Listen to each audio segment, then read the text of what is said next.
আমরা সব কিছু করব কার জন্য? আল্লাহ তাআলার জন্য। পৃথিবীর কাউকে দেখানোর জন্য আমরা কিছু করি নাকি? মান সাল্লা আলাইহি ওয়াহিদাতুন সাল্লাল্লাহু আলাইহি আশরা। আমরা দুরূদ পড়েছি না? কথা বলেন। কি জন্য পড়েছি? কোন মানুষ আমাকে 100 টাকা দেবে, এই মাঠে 1 প্যাকেট খাবার দেবেন, সবাই মধ্যে বলবে যে এই লোকটি জোরে জোরে দরুদ শরীফ পড়েছে, জান্নাতি, এটা বলবে। এরকম কিছুই না। একমাত্র কাকে রাজি খুশির উদ্দেশ্যে? আল্লাহকে। রাসূল সাল্লাল্লাহু আলাইহি সাল্লাম বলেছেন, যে ব্যক্তি আল্লাহকে রাজি খুশির উদ্দেশ্যে একবার দরুদ শরীফ পাঠ করবে, আল্লাহ তাআলা ওর উপর খাস 10টা রহমত বর্ষণ করবে। রহমত কি জিনিস গত শুক্রবারে বোঝা গিয়েছিল। আপনারা এলাকায় ছিলেন না? আমি দোতলার উপরে ঢাকা গাজীপুরে, আল্লাহ সন্তান দোতলায় 3 তলায় পড়ে আছে, মা বাপ দৌড়ে নিছে। এ কথা বলেন না, রহমত দরকার নাই? হাজলে বিজাগা না। রহমত কেমন জিনিস আল্লাহ ওই দিন বুঝিয়ে দিয়েছিল যে আমার রহমত ছাড়া তোর একটা সেকেন্ড পার করা কঠিন। নিজেকে কি মনে করো? وَإِذَا تُتْلَى عَلَيْهِ آيَاتُنَا وَلَّى مُسْتَكْبِرًا كَأَن لَّمْ يَسْمَعْهَا كَأَنَّ فِي أُذُنَيْهِ وَقْرًا। নিজেকে মনে করতেছে আমার রহমতের দরকার নাই। কোরআনের আওয়াজ আসছে, ওয়াইজা, আল্লাহ বললেন যখন তুতলা আলাইহি আয়াতুনা, আমার নিদর্শনাবলী আলোচনা হয়, তেলাওয়াত করা হয়, কিছু মানুষ থাকে তারা দূর দূরান্ত থেকে মনে করে ঘরে বসে তো শুনছি। আমার বাড়ি এখানে, কতগুলো মাইক দেওয়া, ঘরে শুয়ে শুয়ে শোনা যায়, মাঠে যাওয়ার কি দরকার আছে? তাহলে আল্লাহ পাক বললেন, লিনাবাতালিহি ফাজআলনাহু সামিআন বাসীরা। আমি তোমাকে দেখা এবং শোনার উপরে পরীক্ষা করব। তাহলে দেখা শোনা এক হলো? কথা বলেন না। তাহলে দেখা শোনা কোনদিন এক হয়? বহু আওয়াজ শুনেছেন মোবাইলে, অডিও। কয়টা আওয়াজ বলতে পারবেন? ওই বেদের মেজুসটা দেখেছেন, এখনো চোখের মধ্যে ভাসে। কথা বলেন না কেন? কোন জায়গায় কোন পয়েন্টে গান হয়েছিল তাও মনে আছে। কত সালের ঘটনা? সেই 71-এর পর। কারণ ওটা দেখা শোনা একসাথে হয়েছিল দুটো, এই জন্য মনে আছে। এই জন্য বাড়ি থেকে শোনা, রাস্তার থেকে শোনা, আর মাঠে শোনা, দিন আর রাত পার্থক্য। কথা বলেন না কেন? কোরআন অত সহজ না, আবার অত কঠিনও। আল্লাহ পাক বললেন, ওয়াকালাল্লাযীনা কাফারু লা তাসমাউ লিহাযাল কুরআন। কাফেরদের গুনাহ হচ্ছে এইটা, কাফেরদের চিহ্ন এইটা, কাফেরদের কার্যবলী এইটা। যারা আল্লাহকে অস্বীকারী তারা সব সময়ের জন্য এই কোরআনের মাজলিস গুলো দেখবেন হট্টগোল করার চেষ্টা করে। রাস্তায় দাঁড়াবে, বাসায় দাঁড়াবে, দোকানপাটে দাঁড়িয়ে হট্টগোল করবো, নিজে শুনবেন আরেকজনকে শুনতে দেবেন। এটা কাদের আলামত? কথা বলেন না কেন? কাফারু লা তাসমাউ। আবু জেহেল বলেছিল তোমরা কেউ কোরআন শুনবা না। এই কথা কার? আবু জেহেল মানে মুমিন ব্যক্তি নাকি? আবু জেহেল বলেছিল তোমরা কোরআন শুনবা না, তাহলে কি করতে পারবা? লাআল্লাকুম তাগলিবুন, তোমরা সফল কাম হতে পারবা। তোমাদের সফল কাম হতে গেলে কি করতে হবে? কোরআন যেখানে কথা হবে, কোরআনের আলোচনা হবে, কোরআনের মাজলিস হবে, ওই জায়গায় যত প্রকার বাধা হয় সেই বাধার কার্যাবলীর সাথে তুমি সম্পৃক্ত থাকবা। এই জন্য আল্লাহ পাক বলেন, ওয়াকুন্না নাখুদু মাআল খাইদিন। কিয়ামতের দিন যে 4 জন ব্যক্তির জন্য কোন নবীর পর্যন্ত সুপারিশ গ্রহণ হবে না, তার মধ্যে একজন হলো যে দুনিয়ায় আল্লাহ আল্লাহর রাসূলের বিরুদ্ধাচরণের সাথে সম্পৃক্ত ছিল। তাহলে আমাকে এখন মিলাতে হবে, আমি কি এখন যে কথাবার্তার সাথে লিপ্ত আছি এটাকে আমার আল্লাহ তাআলা পছন্দ করতেছেন, না আমার আল্লাহ তাআলাকে অখুশি করে শয়তানকে পছন্দ করাচ্ছি? এটাকে আমাকে মিলিয়ে যদি আমি শয়তানের দলে হয়ে থাকি তাহলে আপনি গল্প করেন, আমার কোনো কষ্ট দুঃখ নাই। আর যদি আপনি মুসলমানের সন্তান হয়ে থাকেন, দাবি করেন, জান্নাতে যাওয়ার আশা করেন, তাহলে অবশ্যই আপনাকে এখানে উপস্থিত হতে হবে। কথা বলেন? এটা আমরা পাগল না, এই জন্য এখানে বসে আছি। এখানে কিন্তু পাগল এসে বসে আছে? আমরা আল্লাহকে ভয় পাই। কাকে? কবরকে ভয় পাই। আমি বিচারের দিবসকে ভয় পাই, যার কারণে এখানে এসে বসছি, না হলে আসতাম না। যাই হোক, আল্লাহ পাক বললেন যারা কোরআন তেলাওয়াত শোনার পরেও আল্লাহ মুস্তাকবিরান, নিজেকে মুখ ফিরিয়ে গুটিয়ে অন্যদিকে ঘুরে চলে যাবে, যে হুজুর কড়া কথা বলছে, মাঠে স্টেজে উঠে এখানটা বসা যায় না। আরে ভাই, আপনার তো এটা খেয়াল করতে হবে যে কোন জায়গা থেকে, কার কথা থেকে, কোন অনুষ্ঠান থেকে আপনি মুখ ফিরিয়ে সরিয়ে যাচ্ছেন। আপনাকে এটা অবশ্যই খেয়াল করতে হবে, কেননা আল্লাহ পাক এর কারণে যে সুসংবাদ দিয়েছেন সেটা আপনার কানে ঢুকিয়ে রাখতে হবে। কাআল্লাম ইয়াসমা'হা কাআন্না ফি উযুনাইহি ওয়াকারা, ও এমন ভাবে দূর দূরান্ত সরে চলে যায়, মনে হয় ওর দু কানের কিছুই শুনতেছে না। আল্লাহ তাআলা দুটো কানকে বধির করে দিয়েছে, এমন ভাবে কোরআন থেকে বিমুখ হয়ে যায়। এরকম যারা করবেন, রাসূল সাল্লাল্লাহু আলাইহি ওয়াসাল্লামকে আল্লাহ তাআলা বলে দিলেন, ফাবাশশিরহু বিআযাবিন আলীম। হে আমার রাসূল, আপনি ওই সমস্ত গোলামদেরকে শুনিয়ে দিন, ওদের জন্য আমি যন্ত্রণাদায়ক শাস্তির ব্যবস্থা করে রেখেছি। আপনি সরে যাবেন, বাঁচার সুযোগ নাই, শোনা কোন সুযোগ নাই আপনার জন্য। ফাবাশশিরহু, আল্লাহ পাক সুসংবাদ দিয়েছেন, এখানে অন্য কোনো কিছু না। সুসংবাদ বোঝেন তো? সুসংবাদ দুই প্রকারই হয়। ফাবাশশিরিল মুমিনিন, মুমিনদেরকে সুসংবাদ দিন, আর ফাবাশশিরহু বিআযাবিন আলীম, সুসংবাদ কি এক হলো? এক হলো না। যাই হোক, সম্মানিত উপস্থিতি, তাদারুসুল ইলমি সাআতাম মিনাল লাইলি খায়রুম মিন ইহইয়াইহা। 3 দিন ব্যাপী ঐতিহ্যবাহী মাহফিলের প্রথম দিন গেছে, আপনারা অনেক কথা শুনেছেন না? আলহামদুলিল্লাহ। দ্বিতীয় দিন আজ, আরো আগামীকালও একদিন চলবে। অনেক কথা শুনবেন, অনেক ওয়াজ শুনবেন, সুর শুনবেন, বয়ান শুনবেন। আজকে আমি এখানে মাত্র আল্লাহ রাসূল সাল্লাল্লাহু আলাইহি ওয়াসাল্লামের কথা অনুযায়ী তাদারুসুল ইলম সাআতাম মিনাল লাইলি খায়রুম মিন ইহইয়াইহা, রাসূল সাল্লাল্লাহু আলাইহি ওয়াসাল্লাম বলেছেন, যদি আমার কোন গোলাম রাতের 1 ঘন্টা, কয় ঘন্টা? সবাই কি কষ্ট পাচ্ছেন? আমি মূল আলোচনায় যাইনি। 1 ঘন্টা, কতটুকু? 1 ঘন্টা সময় আমার কোরআন শিখার জন্য, আমার রাসূল সাল্লাল্লাহু আলাইহি ওয়াসাল্লামের হাদিস শিখার জন্য, রাসূল সাল্লাল্লাহু আলাইহি ওয়াসাল্লাম বলেন, ওই ব্যক্তিকে আল্লাহ তাআলা খায়রুম মিন ইহইয়াইহা, সারা রাত কবুলিয়াত ইবাদত করলে যে সওয়াব হতো, ওই গোলামকে আল্লাহ তাআলা তার থেকে বেশি সওয়াব দান করে দিবেন। এই উদ্দেশ্যে আমরা 1 ঘন্টা, কতটুকু? আমি 1 ঘন্টা আপনাদের ক্লাস করাবো, বসে থাকতে রাজি আছেন তো? ইনশাআল্লাহ। খারাপ লাগলে উঠবেন না, ঠিক আছে? নিজের অপছন্দ হতেই পারে, সুর ভালো হলে অনেক সময় থাকে, অনেক সময় নিজের কথা মতো যদি ওয়াজ হয় থাকে, না হলে থাকে না। এরকমটা না হয়, কারণ আপনার দূর থেকে আমাকে দাওয়াতে নিয়ে আসছেন, আমি মেহমান, আপনারা মেজবান। মেজবানের দায়িত্ব হচ্ছে মেহমানের সম্মান বজায় রাখা, নাকি বলেন?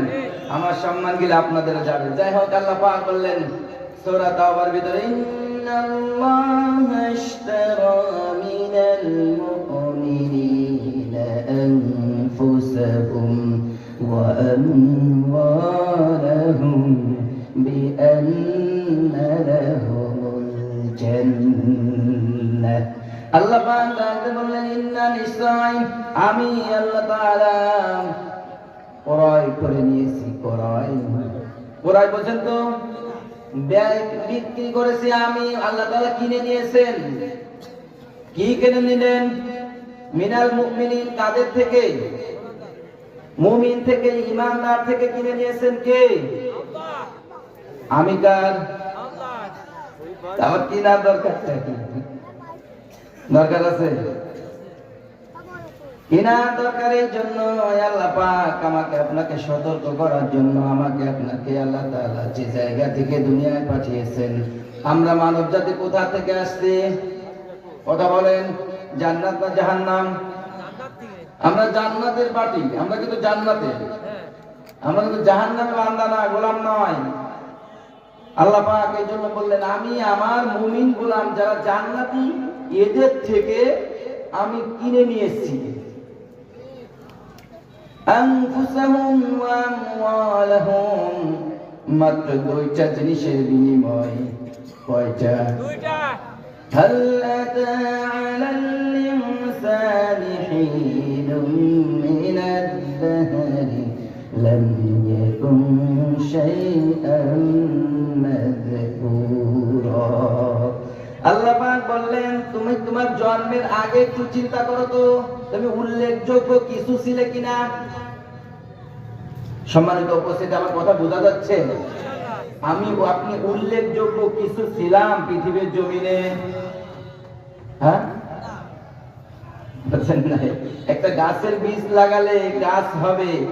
আপনি জমিনে নিয়ে সরিষা বুনে আসছেন, কিছুদিন পরে সরিষা গাছ হবে, গাছে সরিষা হবে। এরকম উল্লেখযোগ্য আপনি আমি দুনিয়ার কোন জায়গায় কিছু ছিলাম? ছিলাম না। এটাই আল্লাহ পাক বললেন, শাইআম মাযকুরা, তুমি কিছুই ছিলে না উল্লেখযোগ্য, একেবারে নগণ্য ছিলে তুমি, আর এখনো পর্যন্ত তুমি সব থেকে নিচু। এরপরও তোমাকে আমি আশরাফুল মাখলুকাত হিসেবে ঘোষণা দিয়ে আমি তোমাকে দুনিয়ায় চালাচ্ছি। কথা বলেন, এখনো আপনি আমি নিচু না। মশারি কোনদিন আমি আপনি টানাই না, মশা টানাই? কথা বলছেন না? মশার ভয়ে আমি মশারি টানাই না, আমার ভয়ে মশা মশারি টানাই। মশার ভয়ে? তাহলে কি ক্ষমতা! ওরে বাবা, ক্ষমতাকে মশার ভয়ে যদি ভিতরে একটা ঢুকে গান করে দেয় কানের কাছে, রাতে ঘুম নাই, রাতে একটার সময় ঘুম ঢুকে ভেঙে গেল রে, আর রাতের মধ্যে ঢুকে মশা মার, তারপরে ঘুম। কি পহলানি! আর দিনের বেলা ওটাকে থবো না, সব ভাঙিয়েছিল বেলাতে, রাতের বেলা মশার কাছে যাইনি। কামড় একটা দিলিকে তাড়াতাড়ি মশা তারা করাই দেওয়া। আমি এত বড় একটা নেতা আসছি এলাকায়, বুঝেন না কিছু? মশাই কামড় দেয়নি আপনার এখানে। এই হচ্ছে আমার আপনার পাওয়ার। এই জন্য সব সময় নিজেকে ভাবতে হবে, আল্লাহ পাক আমাকে আপনাকে দুনিয়ায় পাঠিয়েছেন কি দিয়ে? জান্নাত না জাহান্নাম কামাই করে আসতে হবে। এই জন্য আল্লাযী খলাকাল মাউত ওয়াল হায়াত, মাউত মৃত্যু ছিলাম আর হায়াত কিছুকালের জন্য জীবন দিয়েছেন, লিয়াবলুয়াকুম, পরীক্ষা করার জন্য, আইয়ুকুম আহসানু আমালা, কে কর্মের দিক দিয়ে উত্তম। আমি তাহলে এখন আছি কোথায়? পরীক্ষার হলে। কোথায় আছি? পরীক্ষার হলে। পরীক্ষার হলে উল্টা পাল্টা করলে পাস করাতে পারবে আমাকে আপনাকে কেউ? সেখানে আল্লাহ পাক বললেন, ইন্নাল্লাহ, নিশ্চয়ই আল্লাহ তাআলা বিক্রয় করেছো তুমি, ক্রয় করলাম আমি। এই বিক্রয় করলো কারা? মুমিনরা।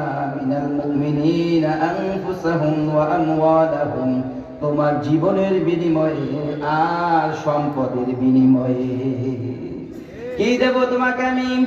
বিআন্না লাহুমুল জান্নাহ, তুমি যদি আমাকে তোমার জীবন দেওয়ার সম্পদ দাও, আমি তোমাকে জান্নাত দিয়ে দেব।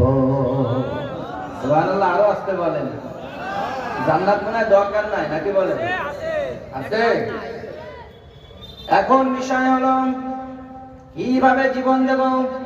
এই যে ত্যাগ স্বীকার করে আরামের ঘুম, সারাদিন কষ্ট করে ধান কেটেছেন, কেউ ব্যবসার সাথে লিপ্ত ছিলেন, দৈনন্দিন মজুরির সাথে লিপ্ত ছিলেন, সেই সারাদিন কষ্ট করে এখন আপনি যদি বিছানায় ঘুমোতেন, আপনাকে কেউ কি না করতো? এই যে কষ্ট স্বীকার করেন, এখানে আমার নিজের জীবনের সময়কে অতিবাহিত করে আল্লাহ তাআলার জন্য সময় দিচ্ছি। মালিকের একটা কথা আমার কানে আসবে, আর ওই কথাটা আমি মানার জন্য উদ্গ্রীব হয়ে এখানে বসে আছি। ওয়াজিলাত কুলুবুহুম, যখন আমার সামনে আল্লাহ তাআলা জিকির করা হচ্ছে, আমার অন্তরটা ভয়ে কম্পন হতে আছে। আল্লাহ, পিছনে জিন্দেগিতে যত ভুল করেছি, জানি না আমি জাহান্নামী হয়ে যাই কিনা। এই জন্য জান্নাত কামায়ের জন্য এখানে জীবনের সময় ব্যয় করে বসে আছেন কিনা? এত বড় স্টেজ প্যান্ডেল, এত ব্যয়বহুল করে যে সমস্ত যুব সমাজরা যেখানে মাহফিলের ব্যবস্থা করেছে, এরা কি ইচ্ছা করলে এখানে এই মঞ্চে গান দিতে পারতো কিনা? কৌতুক করতে পারতো কিনা? এই জায়গায় আল্লাযীনা হুম আনিল লাগবি মুরিদুন, অনর্থক কথাবার্তার ব্যবস্থা করতে পারতো কিনা? পারতো না? সব কিছু বাদ দিয়ে 3 দিন ব্যাপী আপনাদের দৈনন্দিন জীবনের কিছু কথা শোনার ব্যবস্থা করে দিয়েছেন। কিসের আশায়? একমাত্র জান্নাতের আশায়, জাহান্নামের ভয়। এই জন্য আল্লাহ পাক বলে দিলেন, আমি মুমিনদের থেকে কিনে নিয়েছি, তাকে সে আমাকে কি দেবে? জান দেবে এবং মাল দেবে, এর বিনিময়ে আমি তাকে জান্নাত দেব। এখন বলেন তো, আপনি সারা দিন শয়তানের কথা মতো চললেন, আর মরার সময় হুজুর যাই আর ছেলে মেয়েদের করলো কবরে রেখে গেলাম, কবরে রেখে কি বলেন? বিসমিল্লাহি ওয়া আলা মিল্লাতি রাসূলিল্লাহ। আল্লাহ এবং তার রাসূলের মিল্লাতে সারা জীবন কাটাইতে শয়তানের মিল্লাতে হবে? এখনো পর্যন্ত এখানে না বসে বাহিরে ঘুরে বেড়াচ্ছেন, মরার সময় আপনি যতবার ও কিয়ামত পর্যন্ত যদি বুকের ভর হাত দিয়ে বসে থাকেন, ফেরেশতারা কামে ফাইজলামি করিস না, সওয়া রাখি, এটা সাইজ করতে হবে। ওয়ালাহুম মাকামিউ মিন হাদীদ, এমন একটা হাতুড়ি দিয়ে জাহান্নামীদেরকে সাইজ করবে, যে হাতুড়ি সমগ্র পৃথিবীর মানুষ একত্রিত হয়েও ওই হাতুড়ি উঁচু করার ক্ষমতা নাই। আপনি কি মনে করছেন যে আমাকে এতটুকুন মানুষ 1.5 মণ ওজন 1 মণ ওজন আমাকে অত বড় হাতুড়ি দিয়ে পিটাবে কোন জায়গায়? এই চিন্তা করছেন নাকি? ব্যাখ্যায় দেখলাম একজন জাহান্নামীর একটা দাঁত হবে উহুদ পাহাড়ের সমান। উহুদ পাহাড় চেনেন? 3 কিলোমিটার লম্বা, 2.5 কিলোমিটার উঁচু। এরকম হবে একটা জাহান্নামীর দাঁত। সে মানুষ হবে কতটুকুন? 32টা দাঁত। তাহলে মানুষটা কত বড় হবে? আর একে সাইজ করতে গেলে ওরকম হাতুড়ি লাগবে না? এই জন্য আমরা চেষ্টা করব, এখনো পর্যন্ত কোরআনের মাজলিসে এসে কোরআনের কিছু কথা শুনে নিজের জীবনটাকে সাজাতে। আল্লাহ পাক যে মুমিনদেরকে জান্নাত দিলেন, জান্নাত দিয়েছেন যে জান এবং মালের বিনিময়ে। এই জান এবং মাল কিভাবে ব্যয় করতে হবে এর সংক্ষিপ্ত একটা রূপ আমি বলবো, আপনারা ক্লাস আকারে মনের ভিতর নোট করবেন। কোথায়? অন্তরের ভিতরে নোট করে নিয়ে যাবেন যে এইভাবে যদি আমার জিন্দেগিটা পার করতে পারি তাহলে আমি জান্নাত পাবো, অন্যথায় জান্নাত আমি পাবো। আল্লাহ যেভাবে বলেছেন সেভাবে যদি আমি জীবন না চালাই তাহলে কি জান্নাত পাবো? কথা বলেন। আল্লাহ পাক বলে দিলেন 1 নাম্বার শর্ত,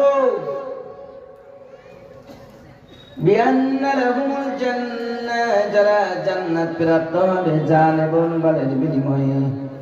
ইউকাতিলুনা ফি সাবিলিল্লাহি ফায়াকতুলুনা ওয়া ইউকতালুন। আল্লাহ পাক ডাকতে বললেন, হে রাসূল আপনার উম্মতদের কানে ঢুকিয়ে দিন, ও যে মুমিনের দাবি করছে ঠিক আছে আমি মানলাম, ওর মুমিনত্ব দিয়ে আমি ওর জান এবং প্রাণের বিনিময়ে জান্নাত দেব। ওই জানটাকে 1 নম্বরে ইউকাতিলুন, সে দুনিয়ার বুকে আমার রাস্তায় ফি সাবিলিল্লাহ, আমার রাস্তায় সংগ্রাম করে কাটাবে, আমার রাস্তায় জীবনটাকে সে জিহাদ করে জীবনটাকে পার করে আসবে। ফায়াকাতুলুনা ওয়া ইউকাতালুন, সে মারবে এবং মরবে, এ নিয়ে কোনো সময় কুণ্ঠিত বোধ করবে না। এইগুলাই বুঝতে পারছেন তো? মতের বিপক্ষে চলে গেল না? ওয়াত্তাবাউশ শাহাওয়াত, নিজের প্রবৃত্তি যেভাবে বলে সেভাবে তো হলো না। আমাদের মনে হয় দুনিয়ায় যারা ধান লাগাইছি, মনে করতেছি ধানটাকে কিছুদিন পরে একটু নিয়ে একটু বড় হলে পাকলে কেটে এনে বস্তা করে বিক্রি করব, খাবো কিছু। এই করতে করতে ধান লাগানো কাটতে খাতে খাতে মোটামুটি জীবনটা গেলি, এই মনে হয় জিন্দেগি। আবার যে চাকরি করো মনে করতেছে প্রতি মাস দুই টাকা উঠাবো, টাকা উঠানো শেষ, খাইয়া দেয় শেষ করবে, এভাবে একদিন মারা গেলে শেষ দিন। এইভাবে সীমাবদ্ধ করে নিয়ে আসছে আমার জিন্দেগিটা। আর যে আমরা ওয়াজ করতেছি মনে করতে সিজনারি খেলে ওয়াজ করবো আর ইমামতি করবো, এই করতে করতে একদিন মরে যাবো, এই শেষ। এরকম কোনো সুযোগ সুবিধা আছে নাকি কোরআনে? এইগুলো বানালাম করতে, এগুলো বানানোর লোক আছে মোহাম্মদ শয়তান মিয়া। এই শয়তান এগুলো আমাদের মনের ভিতর দাগ দিয়ে দিচ্ছে। এই শয়তান আমার মনের ভিতর ধোঁকা দিচ্ছে দূর থেকে। যখন শয়তানকে ধরা হবে, ও বলবে ওর নাফসে করেছে, আমি তো দূর থেকে একটু সোহবাব দিচ্ছি, ওর কাছে তো আমি হাত ধরে বলিনি আল্লাহ তুমি তোমার নামাজ পড়ে না, ওটা বলিনি কোনো সময়, তুমি জাকাত দিও না, এটা আমি বলি নাই কোনো সময়। তোমার রাস্তায় দিনকে প্রতিষ্ঠিত করার জন্য তুমি রাস্তায়, পরিবারে, সমাজে, মহল্লায়, দেশে, দুনিয়া ব্যাপী ইসলামকে প্রতিষ্ঠিত করার জন্য যে তুমি আদেশ করেছো, এই আদেশটাকে নিষেধ তো আমি হাত ধরে বলি নাই যে তুমি করো না, এটা শয়তান কিন্তু বলবে।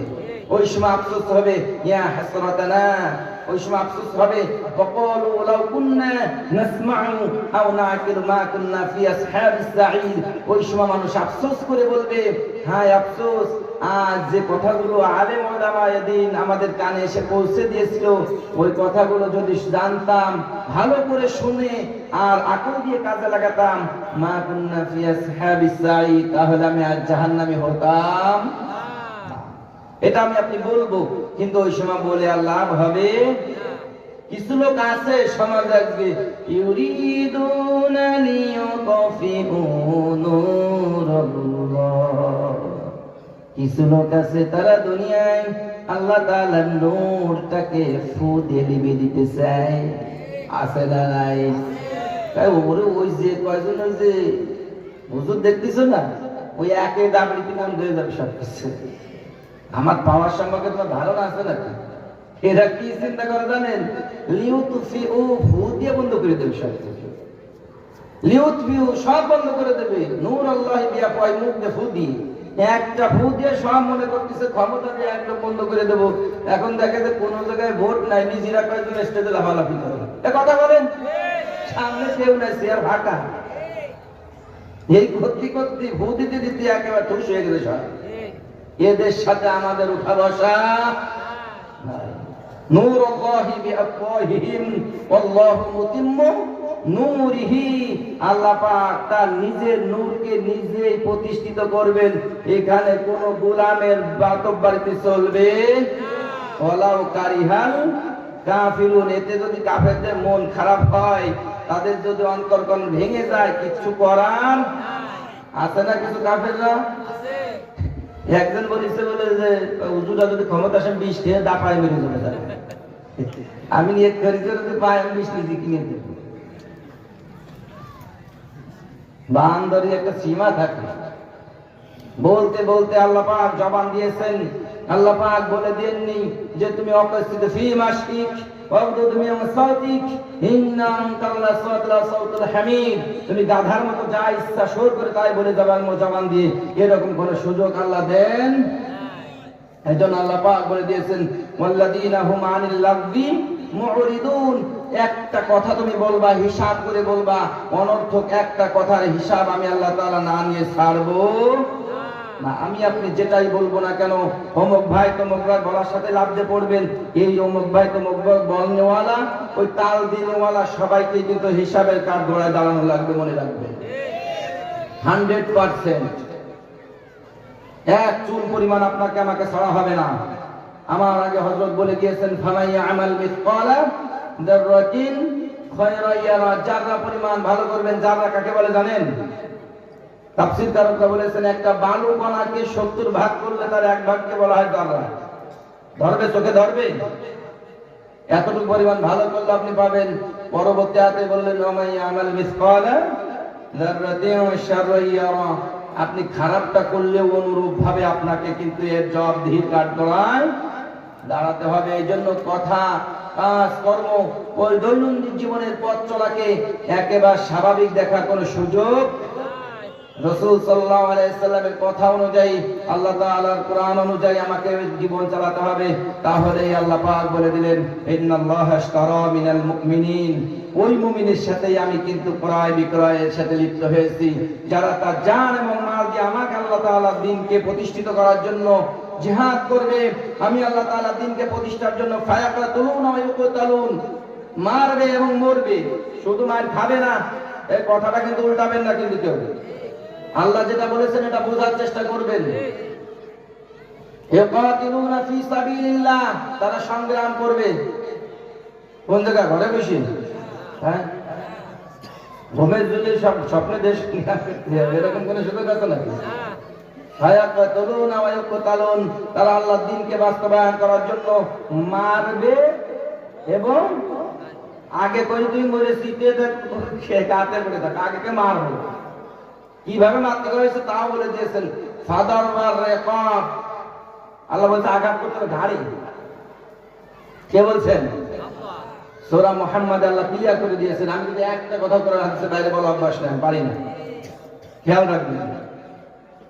এই জন্য যে মুমিনকে আল্লাহ জান্নাত দিবেন, তাদের এক নম্বর গুণাবলী, তারা দুনিয়ায় আল্লাহ তাআলার দ্বীনকে বাস্তবায়নের জন্য সব সময়ের জন্য যদি সম্পদের প্রয়োজন হয় সম্পদ দেবেন, যদি নিজের জীবনটাকে আল্লাহ রাস্তায় বিলিয়ে দিতে হয়, নিজের জীবনকে উৎসর্গ করার জন্য এক জাররা পরিমাণ পিছপা হবে কোন সময়ের জন্য না। তাদের মনের ভিতরে এগুলো থাকবেই না যে আমার আল্লাহ এটা হুকুম করেছে না সেটা আমি মানবো না, এরকম ফিকির তার অন্তরের ভিতর থাকবেই না, আসবেই না। কেননা শয়তান এদের কাছে তাল পাবে না।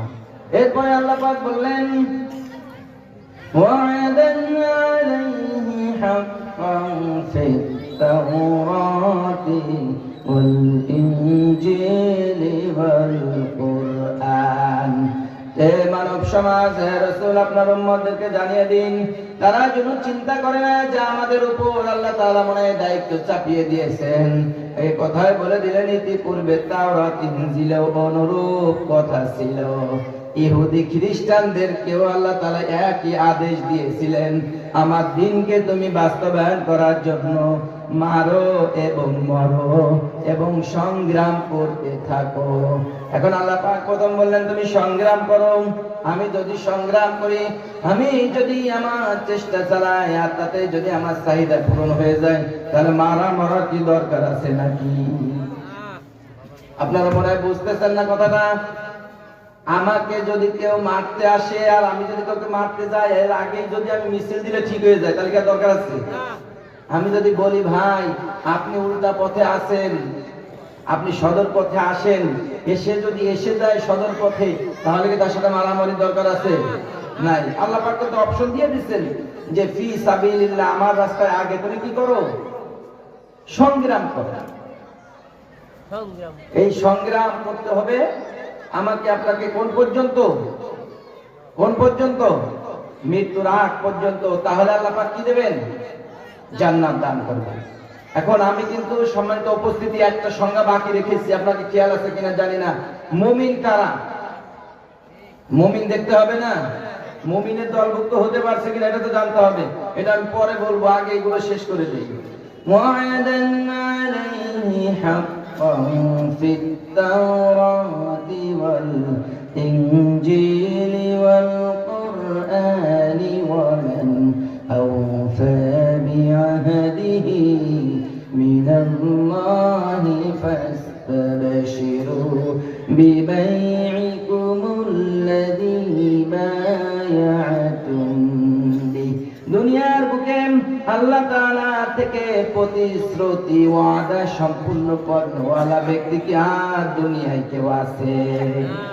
হ্যাঁ, যদি এলাকার এমপি এসে অথবা মন্ত্রী এসে অথবা বর্তমান সমাজের যে উপদেষ্টাদের প্রধান উপদেষ্টা ডক্টর ইউনূস সাহেব যদি বলে তোমার চাকরি কনফার্ম, একই কোন মায়ের আছে নাকি? যদি বলে এই জায়গাটা এখন সামিয়ানা থাকবে না, এখানে কালকে থেকে কাজ শুরু হবে ছাদের, মায়ের আছে নাকি? আল্লাহ পাকের জন্য ওয়াদা দিয়ে বললেন ওয়াদানা আলাইহি হাক্কা, আমি এই সত্য ওয়াদা দিয়ে বলছি, প্রতিশ্রুতি দিয়ে বলছি। ফিত তাওরাতি ওয়াল ইনজিলেও যেমন বলেছিলাম তোমাদেরকেও আমি বলছি, ওয়াল ইনজিল ওয়া মান আওফা বিআহদিহি মিনাল্লাহি ফাস্তাবশিরু, তোমরা যে আমার সাথে তোমার জীবন দিয়ে তোমার মাল দিয়ে যে বেচা কিনায় লিপ্ত হলে, যে বেচা কিনার সাথে সম্পৃক্ত হলে, ফাস্তাবশিরু বিবাইইকুমুল্লাযী বায়াতুম বি, এই ব্যবসা লেনদেনের জন্য তুমি সুসংবাদ প্রাপ্ত হতে থাকো, নিজেকে নিজেকে সাফল্যমণ্ডিত করতে থাকো। ওয়াযালিকা হুয়াল ফাওজুল আযীম, আল্লাহ পাক বলে দিলেন এটাই তোমাদের জন্য মহা সফলতা, এই ছাড়া তোমাদের জন্য বড় সাফল্যের আর কিছু নাই। এর থেকে আর বড় সফলতা আমার আপনার জন্য কিছুই নাই। এই জন্য আল্লাহ পাক বললেন সাবধান, আমার সাথে বেচা কিনা করার কথা যে ও ঢাকা থেকে ইমরান হুজুর এসে বলে গেল, আর তুমি কান্দে শুনলেও কান্দে বের করে দিলে, এর জবটাও কিন্তু মৃত্যুর পরে দেওয়া লাগবে।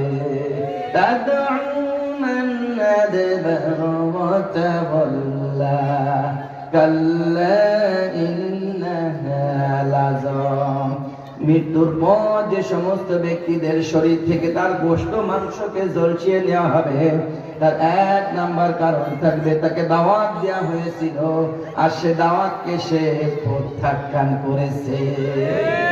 এই জন্য কিন্তু আমাদের এটা এড়ানোর সুযোগ, যেহেতু আল্লাহ পাক বলে দিয়েছেন তুমি যে বেচা কিনা লিপ্ত হয়েছো, এই বেচা কিনা তোমার জন্য কি কল্যাণকর। এই জন্য আমরা এই বেচা কেনার জন্য কে কে রাজি আছি সবাই বলি আমিন।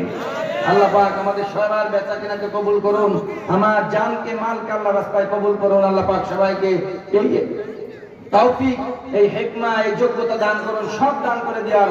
আল্লাহ পাক তার বিনিময়ের জন্য আমাদেরকে জান্নাত দেন, সবাই বলি আমিন। সবাই জিকির করি লা ইলাহা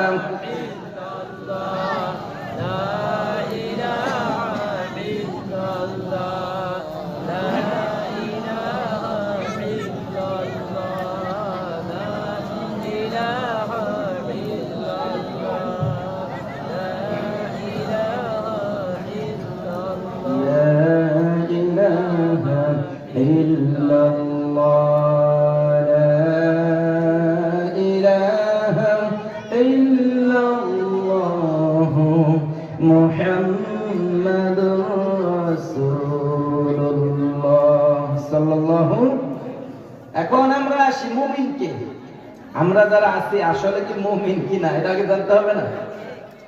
সম্মানিত উপস্থিতি, আমার কথা কি বুঝতে পারতেছেন? অস্পষ্ট আছে? যদি অস্পষ্ট থাকে সেটা আমাকে বলবেন, যদি স্পষ্ট হয় সেটা না বুঝতে আমাকে বলবেন, কারণ আমি প্রথমেই বলেছি আমি ক্লাস নিচ্ছি। কি করতেছি? আপনারা কিসে আছেন এখন? কারণ আমাদের আসছে এখানে জান্নাত কামাই করার জন্য। আল্লাহ পাক কি কাজ করলে জান্নাত দেবেন সেটা বাদ দিয়ে যদি উল্টা পাল্টা করে বেড়ায় হবে? এখানে হবে ওয়াজ মাহফিল, আপনি মাইক ভাড়া করলেন না, ওয়াজ হবে? মাইক ভাড়া করলেন, ভালো কথা বক্তাদের দাওয়াত দিলেন, নামাজ হবে? এরকম ভাবে প্রতিটা জিনিসের সাথে ওতপ্রোত একটার সাথে একটা জড়িত। এখন আপনি এখানে ক্লাসে বসলেন, ক্লাসের কিছুই বুঝলেন না, তাহলে কি হবে? এটা ক্লাস হলো? আর এই ক্লাসের বিনিময়ে আমরা জানতে পারলাম যে আল্লাহ পাক কিসের বিনিময়ে আমাকে জান্নাত দেবেন। এখন আমি জীবনটাকে আল্লাহ তাআলার রাস্তায় দেব, আমার মালটাকে আল্লাহ তাআলার রাস্তায় দেব। এখন যদি সুদ খেয়ে তো ওই টাকা দেই, ওটা তো মাল, হ্যাঁ হবে না? ঘুষ খালি মনে হয়, চান্দা উঠলে ওটা তো দেওয়া যায়, ওটা টাকার কাছ থেকে চান্দা নেয়, চাচার কাছ থেকে। তাহলে ওটা তো টাকা, ওটা নিয়ে যে আমি হয় যা আজকের ইনকাম যা আছে তাকে মাহফিলে দিয়ে দেবো, কি এটাকে হবে? হবে না। সম্মানিত উপস্থিতি, এটা আমাকে জানতে হবে যে প্রকৃত মুমিন, এই মুমিনকে আল্লাহ তাআলা এই মুমিনের সাথেই লেনদেন করেছেন কিসের? জান্নাতের। এই মুমিনের সাথে কিসের? জান্নাতের লেনদেন করেছেন এই মুমিন কারা? পরবর্তী আয়াতে আল্লাহ পাক বলে দিলেন التائبون العابدون الحامدون السائحون الراكعون الساجدون الآمرون بالمعروف والناهون عن المنكر والحافظون لحدود الله আল্লাহ পাক বললেন মুমিন যারা প্রকৃত হবে তাদের এক গুণমাত্র দুনিয়া দেখবা, তাদের ভিতর থাকবে আত্তাইবুন, তারা তওবাকারী হবে। তওবাকারী ছাড়া যারা আছে কয় এখন এসে বলা ধরেছে আমরা কোনো ধর্মীয় দলই না, আমরা ধর্মভিত্তিক কোনো দল টল না। যদি সারা জীবন নামাজ পড়ো নামাজ কবুল হবে? কারণ আল্লাহ পাক বলে দিয়েছেন, আমি বলছিলাম الذين كفروا وصدوا عن سبيل الله أضل أعمالهم। সূরা মুহাম্মাদের প্রথম আয়াতে আল্লাহ পাক বলে দিলেন, হে আমার রাসূল আপনার নামে যে সূরা দিয়েছি এই কথাটা সবার কাছে পৌঁছে দেন যে আমার রাস্তায় যে ব্যক্তি মানুষকে বাধা দেবে, যখন আমি একজন মুসলমানের সন্তান হয়ে বলবো যে আমি ইসলামী কোনো দল নই, তাহলে আমার সাথে যারা হবে এরা কারা আসবে? এ কথা বলেন, এরা সব পথভ্রষ্ট, আল্লাহ আমালাহুম, এরা সব পথভ্রষ্ট হবে। আর আল্লাহ পাক বলে দিলেন এই একটা কথার কারণে, আমার একটা কাজের কারণে যদি কোনো মানুষ ইসলাম থেকে দূরে সরে যায়, ওই ব্যক্তি যদি সারা জীবন কিয়ামত পর্যন্ত হায়াত পায় আর নামাজ পড়ে, হজ করে, যাকাত দেয়, রোজা রাখে, ওই একটা আমলও আল্লাহ তাআলার কাছে কবুল হবে। আমি বললাম, কে বলেছে? আল্লাহ। এই জন্য আল্লাহ পাক বললেন দুনিয়ার বুকে ওই যে সমস্ত মুমিনের সাথে আল্লাহ জান্নাতের ক্রয় বিক্রয় করেছেন, জান্নাত যাকে দেবেন, যার জানটাকে আল্লাহ কবুল করে নিয়েছেন, যার মালটাকে আল্লাহ পাক কবুল করবেন, ওই গোলামকে দুনিয়ায় দেখবেন একটা ভুল হওয়ার সাথে তওবা করে ফেলে। বহুত লোক আছে এসে বলে হুজুর আমি তো বুঝতে পারি নাই, আমি আমার ভাইয়ের সম্পদটা এইভাবে তো নিয়ে নিয়েছিলাম, এখন আপনি আমাকে সঠিক পথ দেখান যে এই সম্পদটা কিভাবে আমার ভাইকে পরিশোধ করলে আমি জাহান্নাম থেকে বাঁচতে পারবো। অর্থাৎ ওই ব্যক্তি তাওবা করেছে, অর্থাৎ সে পুনরায় ফিরে আসতে সঠিক রাস্তা, এটার নাম আরবিতে বলে তাওবা, আর বাংলায় বলে ফিরে আসা। বাংলায় কি বলে? তাওবা শব্দের অর্থ কি? ওইগুলো না গালি একটা দিয়ে মার একটা দিয়ে না তওবা তওবা তওবা কি বলে বললাম, এরকম না, এটার নাম তওবা না। তওবা হচ্ছে আপনি একজন অন্যায় ভাবে চর মেরেছেন, আপনি তার কাছ থেকে মাপ চেয়ে আর পুনরায় জীবনের সংগঠিত এইভাবে না হয়, এটার নামই তওবা। আপনার মুখ দিয়ে বলা লাগবে না তওবা তওবা। আপনি অন্যায় কাজটা করবেন না। একজনের কাছে চাঁদা নিয়েছেন, আপনি তার কাছে মাপ চান, মাপ চেয়ে মাপ করি আর বলবেন যে আল্লাহ আমি কোনোদিন তার কাছে চাঁদা নেব না, ওই তা নেওয়ার নামই হচ্ছে তওবা। আপনি একজন সম্পদ নষ্ট করে ফেলেছেন, সে জানেও না, আপনি তার কাছ থেকে মাপ চান, ভাই আমি তো বলতে পারি নাই, আমি তো বলে আবার উল্টাভাবে শয়তানের খপ্পরে পড়ে তোমার সম্পদটা নষ্ট করেছি, আজ আমি এইভাবে ফিরে আসছি, এটার নামই তাওবা। এই জন্য দুনিয়ায় যে সমস্ত মুমিনের সাথে আল্লাহ পাক জান্নাতের ওয়াদা করেছেন, লেনদেন করেছেন, তারা দুনিয়ায় একমাত্র আপনি দেখলেছেন বেহেন আত্তাইবুন, তারা তওবাকারী হবে। আজ এখন এই মুহূর্তে জীবনের সাথে মিলান যে আমি আপনি তওবা কি করা পছন্দ না অপছন্দ করি। ভুল হলেন সেটাকে স্বীকার করি না, সেটার উপরে অবিচল থাকি। এই জিনিসটা এখন নিজের জীবনের সাথে একটু মিলান। আমার কথা বুঝতে পারতেছেন?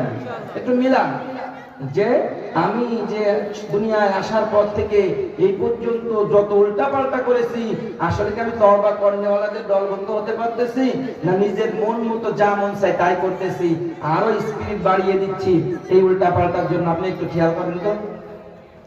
তাহলে দুনিয়ার বুকে আজকে আমি একটা হাদিস পড়েছিলাম বুখারী থেকে, আল মারউ মা'a মান আহাব্বা।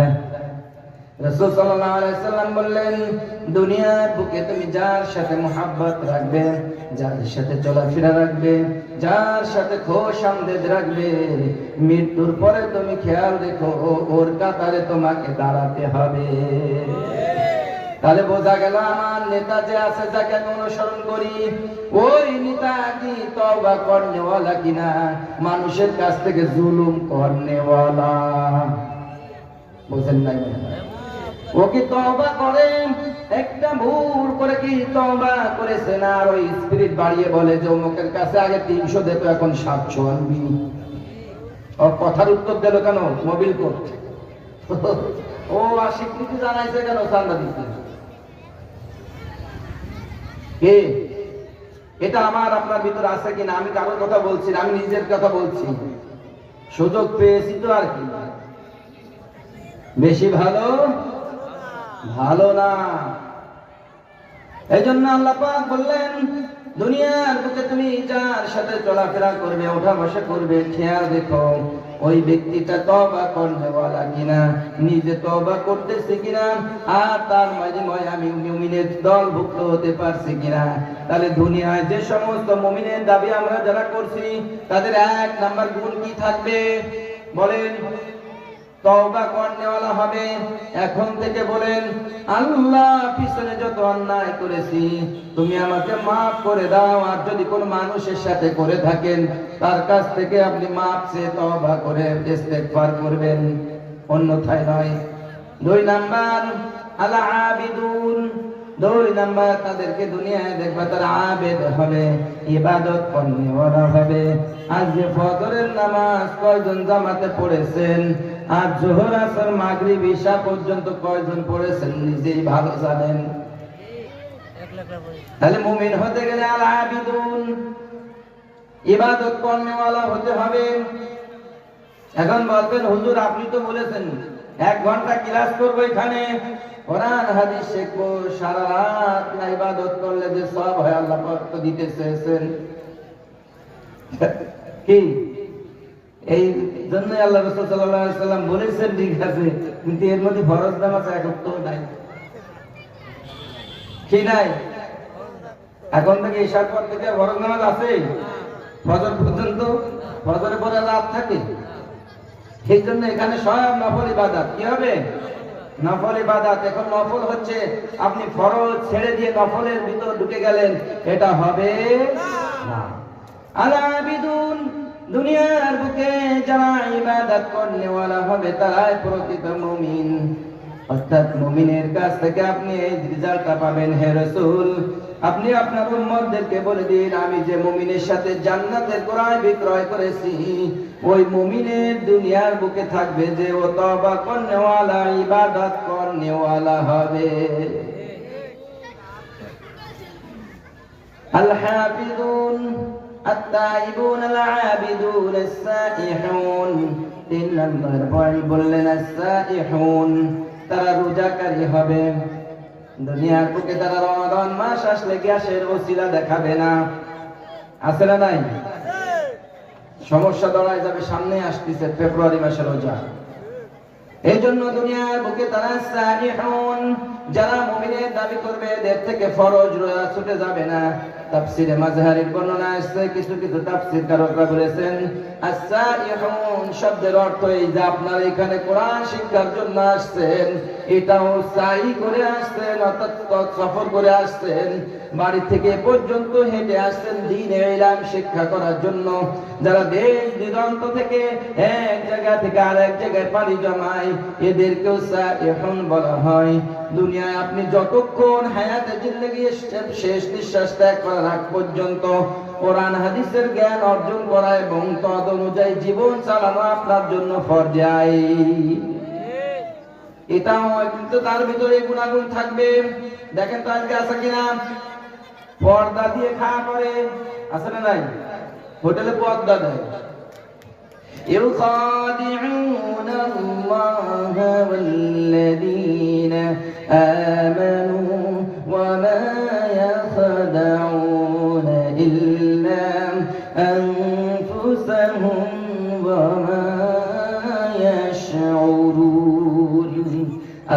বলেন, হে রাসূল, আপনি কিছু লোককে দেখবেন দুনিয়ার বুকে, ওরা থাকবে আমি আল্লাহ তাআলাকে ধোঁকা দিতে চাই, এবং যারা ঈমানদার আমার আছে তাদেরকেও ধোঁকা দিতে চাই। পর্দার আড়ালে খালি মনে হয় আল্লাহ পাক দেখেন না, তওবা না করলে মনে হয় দেখেন না, আমি আপনি ইবাদত করতেছি কিনা এটা আল্লাহ পাক দেখেন না। এই জন্য আল্লাহ পাক বলেছেন, ইন্নাল্লাযীনা ইয়াখশাউনা রাব্বাহুম বিল গায়বি লাহুম মাগফিরাতুন ওয়া আজরুন কাবীর। আল্লাহ পাক বললেন, আমি আল্লাহ তাআলাকে নিশ্চয় যারা না দেখে বিশ্বাস করবে,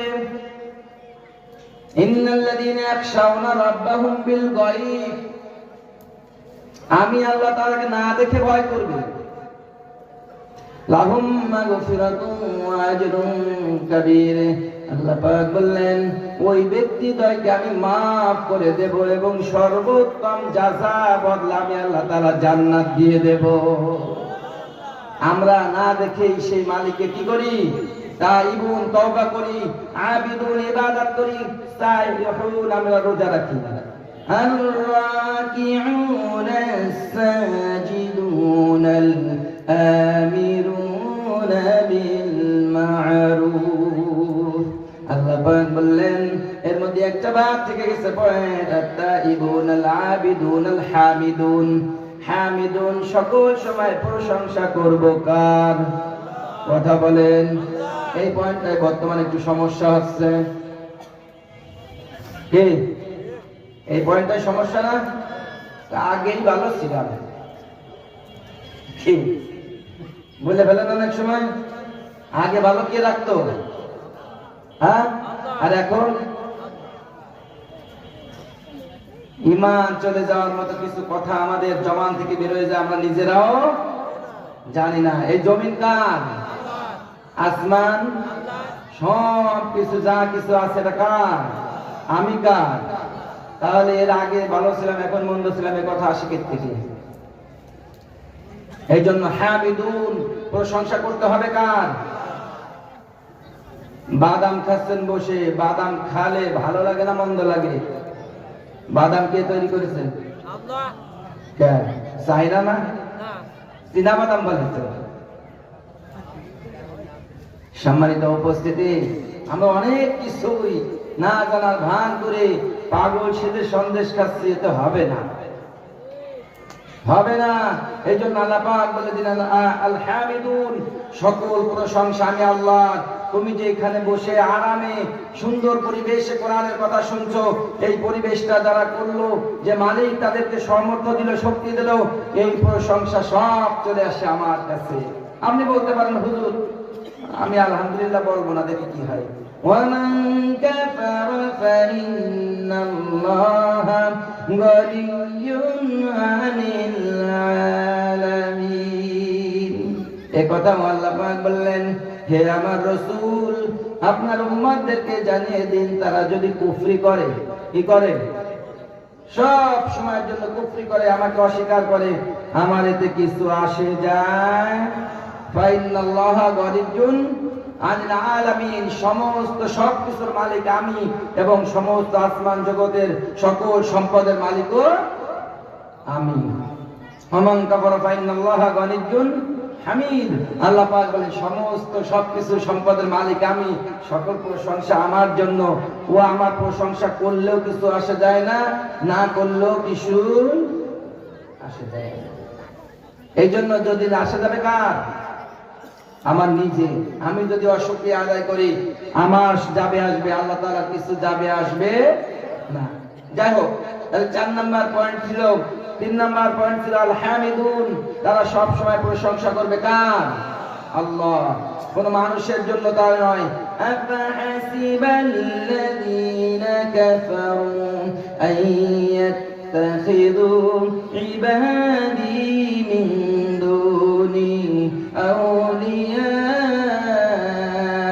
ইন্না আ'তাদনা জাহান্নামা লিল কাফিরিনা নুজুলা। আল্লাহ পাক বললেন আফা হাসিবাল্লাযীনা কাফারু, কিছু মানুষ যারা আমাকে অস্বীকার করে ওরে দুনিয়ার বুকে মনে করে কি যে ওদের কোনো হিসাব নেওয়া হবে না। এরকম কোনো সুযোগ আছে নাকি? আফা হাসিবাল্লাযীনা কাফারু আন ইয়াত্তাখিযু ইবাদি মিন দুনি আউলিয়া, ওই সমস্ত মানুষ সমাজের মধ্যে আমি আল্লাহ তাআলা বাদে কিছু আমার গোলাম আছে ওদের শুকরিয়া আদায় করতে থাকে। আছে না নাই? অমুক ভাই তমুক ভাই এটা পড়বে নাকি নাই? বেরোয় না? এই কাজগুলো যারা সমাজের বুকে আজ করতেছে এদেরকে আল্লাহ তাআলা বললেন যে আমি আল্লাহ তাআলা বাদে আমার আর একজন গোলাম, তার তুমি শুকরিয়া আদায় করতেছো, তার চামচামি করতেছো। আইয়াতাখিযু ইবাদি মিন দুনি আউলিয়া, তাকে তুমি অভিভাবক রূপে মেনে নিয়েছো। তুমি কান খুলে শুনে রেখো, ইন্না আ'তাদনা, নিশ্চয় আমি প্রতিশ্রুতি দিচ্ছি, ওয়া'তাদনা জাহান্নামা লিল কাফিরিনা নুজুলা, তোমার এই কুফরি করার কারণে, আমাকে অস্বীকার করার কারণে আমি তোমাকে জাহান্নামের ভিতর আপ্যায়ন করব। নুজুলা মানে আপ্যায়ন। দুনিয়ায় আপনি আল্লাহ বাদে কোন মানুষের গোলামি করে বেড়াবেন, কাউকে অভিভাবক রূপে, বাবাকে সম্মান দেয় না, বড় ভাই ডাক দিলে লুঙ্গি ঠিক থাকে না। কোথায় পেয়েছেন এগুলো? আল্লাহ পাক বলে দিয়েছেন এই সমস্ত যদি আপনার আমার ভিতর থেকে যায়, অবশ্যই আল্লাহ তাআলা প্রতিশ্রুতি দিয়েছেন, ওয়াদা দিয়েছেন, নিশ্চয় আমি ওদেরকে আপ্যায়ন করব জাহান্নামের ভিতর। এই জন্য আমাকে আপনাকে মুমিনের কাতারে এসে যদি জান্নাত কামাই করতে হয়, এক নাম্বার কি হওয়া লাগবে? তাওবাকারী হওয়া লাগবে। এখন থেকে তওবা শুরু, মনে করে করে। দুই নাম্বার আল-আবিদুন, কোন আল্লাহ তাআলার আমল, আল্লাহ রাসূল সাল্লাল্লাহু আলাইহি ওয়াসাল্লামের আদর্শকে জীবন থেকে বাদ দেওয়া যাবে না। এই চিন্তা ফিকির এখন থেকে করতে হবে। যুব সমাজ, আপনারা এখানে অনেক সুন্দর ব্যবস্থা করেছেন, আপনাকে এই দলের ভুক্ত আসা লাগবে। যদি আপনি প্রকৃত অবশ্যই মুমিন না হলে এখানে আপনি এই কাজ করতে সমর্থ হন নাই, আরো আরো মুমিন হতে হবে। আল-আবিদুন আল-হামিদুন, 3 নাম্বার আমাকে সর্বক্ষেত্রে প্রশংসা করতে হবে কার? 4 নাম্বার আমাকে রোজাকারী হতে হবে, আদেশ কার? আল্লাহ। 5 নাম্বার আর-রাকিউন আস-সাজিদুন, রুকুকারীদের সাথে রুকু করনেওয়ালা হতে হবে, সিজদা করনেওয়ালাদের সাথে সিজদা করতে হবে। 7টা পয়েন্ট আল্লাহ পাক বলেছেন, তার মধ্যে একটা পয়েন্টের কথা নাম ধরে উল্লেখ করলেন। রুকু করতে হবে, সিজদা করতে হবে, কারণ আল্লাযী ইয়ারাকা হিনা তাকুম, যখন তুমি আমি নামাজে দাঁড়াই আমার আল্লাহ আমার আপনার উপরে তাকিয়ে থাকে। ওয়া তাকাল্লুবাকা ফিস সাজিদিন, যখন সিজদা দেই আমার আল্লাহ তাআলা আমার অন্তরের দিক খেয়াল করেন যে আমার রব বলে আমাকে ডাকছে আমার গোলাম। এই জন্য আমাকে আপনাকে কি করতে হবে? আর রাকিউন সাজিদুন, রুকুকারীদের সাথে রুকু করনেওয়ালা অর্থাৎ জামাতের সাথে সালাত আদায় করার সর্বক্ষেত্রে চেষ্টা করতে হবে ইনশাআল্লাহ। এরা হচ্ছে এই সব মুমিনের দল। এই কর্মবলী মুমিনের ভিতর থাকবে। আল-আমিরুনা বিল মা'রুফি ওয়ান নাহুনা আনিল মুনকার, এই কথাটা একটু আরো বেশি কঠিন, সব থেকে কঠিন বেশি এইটা। এই 6 নাম্বার আর 7 নাম্বার, সৎ কাজে আদেশ করা, অসৎ কাজে বিরত থাকা। অর্থাৎ এই কথার ভিতর পিছনে সকল কথা ঢুকে গেল। কেননা আপনাকে অবশ্যই সৎ কাজে আদেশ করতে হলে পিছনের এই 5টা গুণ আপনার ভিতর থাকা লাগবে কিনা বলেন? যদি আমি আমল না করি, আমি তওবা করনেওয়ালা না হই, আমি যদি আল্লাহ তাআলার প্রশংসা করনেওয়ালা না হই, আমি যদি রুকুকারীদের সাথে রুকু করনেওয়ালা না হই, সিজদাকারীর সাথে সিজদা করনেওয়ালা না হই, আমি যদি রোজার মাসে সওম পালন করনেওয়ালা না হই, এখানে আপনাদের নসিহত করার মুখ আমার আছে? তাহলে আপনি যে বাসায় যে বলবেন হ্যাঁ আজ থেকে বিড়ি খাওয়া যাবে না, সবাই 5 ওয়াক্ত নামাজ পড়তে হবে, তারপরে আবার যা খায় তোমার পকেট থেকেই নিয়ে খায়, শিখিছেই তোমার পকেট থেকে নিয়ে। এখন কি করে এটা ফেলাই দি বলো? আপনি বলতে পারবেন বুকে হাত দিয়ে কেউ বিড়ি খাবি না, ওকে যে বিড়ি খায় সে বলতে পারবে? যে নামাজ না পড়ে না বলতে পারবেন ফজর থেকে কারো নামাজ কোনো কাজা না যায়, বলতে পারবেন? আপনি জীবনে কোনোদিন তওবা করেন নাই, অন্যায়কে আর প্রশ্রয় দেন, আপনি কি কোনোদিন আপনার সন্তানকে সৎ কাজে আদেশ করতে পারবেন? আপনার নিজের পরিবারেই তো পারবেন না, সমাজ, পরিবেশ, দেশ, দুনিয়া কোনো জায়গায় তো আপনি ইসলামকে সামনে নিতে পারবেন না।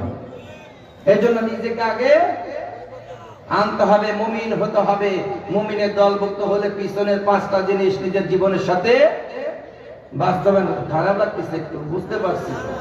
হুজুর আসবে ইনশাআল্লাহ, আলোচনা করবে। আমি জাস্ট একটু ক্লাসটা শেষ করি।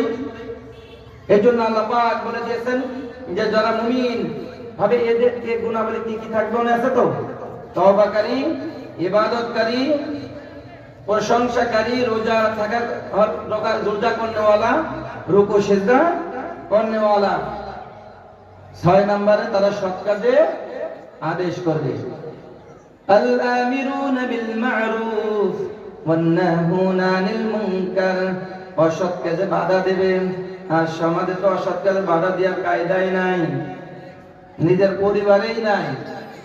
কালকে একজন বলছে আফসোস করে, এশার নামাজ পর হুজুর, বললাম বলেন, আমার পরিবার তো ঢাকা থাকে, উনি চাকরি করে, ওনার পরিবার ঢাকা থাকে। কয়তলায়? 4 তলার উপরে। কি সমস্যা? কয় ঝাঁকি দিচ্ছে, আবার বলছে ঝাঁকি দেবে। আমার তো সমস্যা নাকি? এখন আপনার ভাবি আরো বাসায় থাকতে না, সেদিকে আমার তো ছুটি নাই। এখন ওদের সৎ কাজে আদেশ কিভাবে করবে? হলো কিষান নামাজ পড়ে দুঃখ প্রকাশ করতেছে, এই পর্যন্ত দাঁড়িয়ে সারা পাঞ্জাবি কাটতে পারে সবসময়। ওকে সৎ কাজে আদেশ শুনতেছে, কারণ কি? এই পরিবেশটা আগে গড়তে পারে নাই। আমার মা বোনেরা যারা আছেন খুব খেয়াল করে শুনবেন, আপনাকে আমাকে অবশ্যই পরিশুদ্ধ হতে হবে, আমাকে আপনাকে অবশ্যই কোরআন সুন্নাহ মোতাবেক চলতে হবে, তাহলে আপনার সন্তান পরবর্তীতে সেই মোতাবেক চলবে। আপনি আপনার শ্বশুরকে খেতে দেবেন, আপনি আপনার শাশুড়িকে খেতে দেবেন, আশা করেন যে 5 বছর পর আপনি শ্বশুর শাশুড়ি হলে আপনাকেও দেবে, না হলে দেবে না। আপনি তো এখন সৎ কাজে আদেশ করেন না, অসৎ কাজে বাধা দেন না, আপনি আর বরং সৎ কাজে বাধা দেন, অসৎ কাজে উৎসাহিত করেন। এই জন্য আপনাকে আমাকে ফিরে আসতে হবে। যতক্ষণ পর্যন্ত আমি আপনি ফিরে না আসবো, ততক্ষণ পর্যন্ত আপনি আমি পরিশুদ্ধ হতে